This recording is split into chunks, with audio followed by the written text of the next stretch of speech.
Iran સાથે America અને ઇઝરાયેલના ચાલી રહેલા યુદ્ધની અસર હવે ભારતમાં પણ જોવા મળી રહી છે. યુદ્ધની અસરની વાત કરીએ તો ગુજરાત અને સૌરાષ્ટ્ર પણ આ યુદ્ધની અસરથી બાકાત નથી રહ્યું, કારણ કે વધતા જતા ક્રૂડ તેલના ભાવમાં ધરખમ વધારો થતા જ પેટ્રોલિયમ પ્રોડક્ટ ગણાતા તમામ પ્રકારના પ્લાસ્ટિકના ભાવમાં 40% સુધીનો છેલ્લા 10 દિવસમાં નોંધપાત્ર વધારો જોવા મળ્યો છે. તેની માઠી અસર પ્લાસ્ટિક સાથે સંકળાયેલા જે વેપારીઓ છે તેના પર જોવા મળી રહી છે. વધતા જતા ભાવને લઈને વેપારીઓ પર કયા પ્રકારની અસર પડી રહી છે તે ચાલો જાણીએ. હું જે.કે. પટેલ સૌરાષ્ટ્ર પ્લાસ્ટિક એસોસિએશનનો પ્રેસિડેન્ટ છું અને એલિગન્ટ પોલિમર યુનિટ છે. વેપારીઓને મેઇન તકલીફ વેપારીઓની એ છે કે આપણે સૌરાષ્ટ્ર ગુજરાત રિજિયનમાં એસએમઈ યુનિટ જાજા છે અને જે લોકો આ રો મટીરિયલના આ ભાવ 1લી તારીખથી 9 તારીખ સુધીમાં 4 વખત ભાવનો વધારો આવ્યો. આ વધારો જે 35%થી 60%નો જે વધારો છે એ નાના યુનિટો સફર કરી શકતા નથી, કારણ કે એની પાસે એટલું રો મટીરિયલનો સ્ટોક હોતો નથી અને ધારો કે ઓર્ડર હોય તો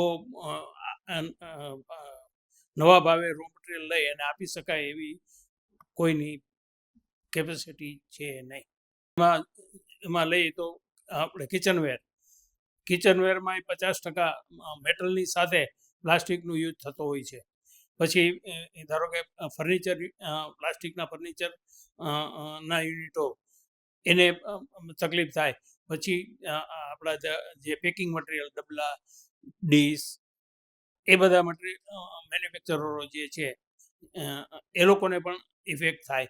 અને આપણા ખાસ રૂફ જે અત્યારે પ્લાસ્ટિક રૂફ બનવા માંડ્યા છે, પતરા, એ ને અત્યારે તકલીફ વધારેમાં વધારે થશે, કારણ કે જેને લાર્જ પ્રોડક્શન છે એ લોકોની ક્વોન્ટિટી, મટીરિયલની ક્વોન્ટિટી જોઈએ વધારે, અને અત્યારે માર્કેટમાં ભાવ આપતા છતાંય મટીરિયલ અવેલેબિલિટી ઓછી છે. શું અપેક્ષા શું છે? બધા સરકાર પાસે બધાની અપેક્ષા એવી છે, બધા એસોસિએશનના પ્રેસિડેન્ટોનો એવો અવાજ છે કે ભાઈ નાના યુનિટ, તમે મોટા યુનિટોને તો એ પોતે સેવ થઈ જશે, પણ નાના યુનિટ જે એસએમઈ યુનિટો છે એને મટીરિયલની થોડી કંઈક ફેસિલિટી પ્લાનિંગ કરાવે. ના, અત્યારે તો વાતચીત ચાલે છે ફાઇનાન્સ ડિપાર્ટમેન્ટ અને પોલિમર ડિવિઝન, પણ કાંઈ હજી આવ્યું નથી. અમારા બધા એસોસિએશનોએ ભેરા સાથે મળી અને રજૂઆત કરી છે.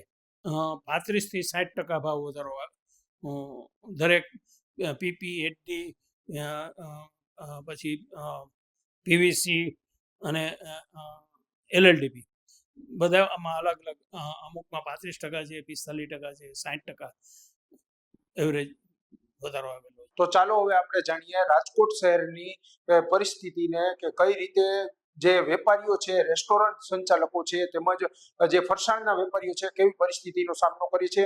જે ગેસ સિલિન્ડર છે, તે કોમર્શિયલ જે ગેસ સિલિન્ડર છે, તેમાં કેટલા રૂપિયાનો ભાવ વધારો છે તે જોવા મળ્યો છે. ઉમંગ લાઠિયા, અતુલ ગેસ એજન્સીમાંથી. અમારી એજન્સી હાલ 45થી 46 વર્ષથી કાર્યરત છે. અત્યારે હાલ તો કાંઈ તકલીફ તો નથી. અત્યારે તો બુકિંગનો લોડ વધારે હોવાથી અત્યારે બુકિંગનું સર્વર અત્યારે હાલ બંધ છે, બરાબર. અને બુકિંગ આવી જાય છે, બરાબર, 24 કલાકની અંદર. અને ઘરેલું ગેસ જે કંઈ પણ છે એ આપણે 2 દિવસની અંદર નોર્મલી ડિલિવરી મળી જાય છે, એમાં કોઈ ઇસ્યુ નથી. અત્યારે હાલ કોમર્શિયલ જે ગેસ સિલિન્ડર છે એમાં અત્યારે કંપની તરફથી એવું કહેવામાં આવેલ છે કે અત્યારે હાલ ઉપરથી ઉત્પાદન બંધ થઈ જશે. એટલે હોટલ કે જે કાંઈ પણ રેસ્ટોરન્ટ છે મોટા મોટા, એમાં અત્યારે અમારી એજન્સીમાં અત્યારે હાલ પૂરતો સ્ટોક અવેલેબલ છે. તો હવે આવનારા 2-3 દિવસોમાં શું થાય એનો આપણને કાંઈ આઈડિયા નથી. કોમર્શિયલ ગેસ સિલિન્ડરનો પ્રાઇસ હમણાં અત્યારે હાલ વધી ગયો છે. કોમર્શિયલ ગેસના પ્રાઇસ છે 1898 રૂપિયા અને ઘરેલું ગેસમાં 60 રૂપિયાનો વધારો કરવામાં આવેલો છે. ઘરેલું ગેસનો પ્રાઇસ છે 918 રૂપિયા. મારું નામ ધ્રુવી ગોરધનભાઈ લીંબાસા છે. કોમર્શિયલ બાટલામાં ભાવમાં વધારો થયો છે. અત્યારે આપણે જરૂરિયાત તો મહિનામાં 8 થી 10 બાટલાની છે, પણ અત્યારે એજન્સી વાળા આપણને ઓનલી 6 થી 7 બાટલા પૂરા પાડે છે. જેની હિસાબે અત્યારે જરાક તકલીફ જેવું રહે છે યુદ્ધના કારણ હિસાબે. અત્યારે તો એ બધાને લાઈવ વસ્તુ જે બધા ચાલુ કરતા હોય છે એ અત્યારે એને સેજ માઠી અસર પડે છે. આના હિસાબે આપણે જોવા જઈએ તો ગ્રાહકને પણ યુદ્ધની અસર આ વસ્તુમાં જોવા મળશે. અત્યારે આપણે ફરસાણનો ભાવ છે 320 રૂપિયા કિલો, પછી સમોસા કચોરી છે 480 રૂપિયા કિલો, અલગ અલગ છે. હા, મોંઘું તો પડશે જ, પણ ગ્રાહકને ને એ લોકોના પણ અત્યારે આપણી સરકારની જે યોજનાઓ જે પૂરી પાડે છે એવું લાગી રહ્યું છે કે વહેલી તકે યુદ્ધ વિરામ થઈ શકે એવું સંકેત દેખાય છે. પણ જો યુદ્ધ આમને આમ ચાલતો રહ્યો તો ગ્રાહકને પણ તકલીફ પડશે ને આપણી ઇન્ડિયન ઇકોનોમીને પણ બહુ એવી સારી એવી વસ્તુ પડી શકે છે. મોંઘવારીમાં પણ સારો એવો દેખાવો આપણે જોઈ શકીએ છીએ. ગેસ સિલિન્ડરના વધતા જતા ભાવને લઈને વેપારીઓમાં પણ માઠી અસર જોવા મળી છે. ગેસ સિલિન્ડરની વાત કરીએ તો કોમર્શિયલ ગેસ સિલિન્ડરની અંદર ₹60 જેટલો વધારો છે તે જોવા મળ્યો છે. યુવરાજ ચૌહાણ, તુલછાપ ડિજિટલ, રાજકોટ.